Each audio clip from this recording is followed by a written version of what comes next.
जहां आज भी बेटियों को बहुत से संकुचित मानसिकता वाले लोग अभिशाप मानते हैं और गर्भ में उनकी हत्या करा देते हैं। ऐसे लोगों के लिए हरियाणा निवासी एक शिव भक्त कावड़िया ने एक नजीर पेश की, जहां महादेव से बेटी की मन्नत पूरी होने पर शिव भक्त कावड़िया लेट लेट कर यात्रा करते हुए हरिद्वार से जनपद शामली पहुंचा।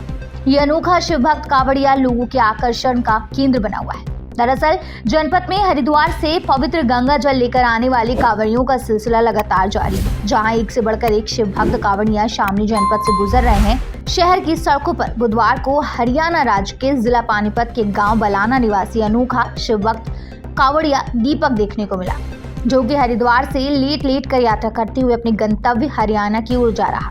जब शिव भक्त कावड़िया से बात की गई तो उसने बताया कि कुछ समय पूर्व उसने महादेव से पुत्री प्राप्ति की मन्नत मांगी थी, जो कि महादेव के आशीर्वाद से पूरी हो गई, जिसके चलते वो लेट लेट कर हरियाणा से गंगा जल लेकर अपने गंतव्य की ओर बढ़ रहा। उसने बताया कि बीते 6 तारीख को उसने हरिद्वार से पवित्र गंगा जल उठाया था और 15 तारीख तक वो अपने गाँव बलाना जिला पानीपत हरियाणा में पहुंच जाएगा और वहां जाकर भगवान आशुतोष का जलाभिषेक करेगा। इस दौरान लोगों में शिव भक्त कावड़ियों को देखने के लिए उत्सुकता नजर आई और सभी उसके हौसले और सोच की सराहना करते नहीं थक रहे। ममता गुड़िया मांगी थी भगवान से, बड़े पापा से गुड़िया मांगी थी, दे दी बाबा ने। कब मांगी थी? ये हो गए, अभी तो है मेरे पास गुड़िया, 6 महीने गुड़िया हमें काफ़ी टाइम पहले मांगी थी, जब पेट में थी तभी मांगी थी।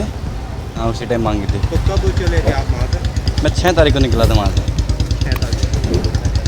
तो कैसा रहा सफर में? सफ़र बढ़िया भी रहा और थोड़ा दुखदायी भी रहा, पर ये है कि आगे भी जाएंगे। कब तक पहुँच जाओगे? 15 तारीख को जल चढ़ा देंगे जाकर। तो जैसा आप लेट के आ रहे हो तो दिक्कतें तो आई होंगी? हाँ, बहुत दिक्कत आई है, ऐसी बात नहीं, दिक्कत नहीं आई है, बहुत सारी दिक्कत आई, लेकिन झेल के चले, हर दिक्कत को झेल के चले। श्रद्धा बता तो थी, गुड़िया मांगी थी पापा में, लड़की मांगी थी, दे दी पापा ने। शामली से दीपक राठी की रिपोर्ट।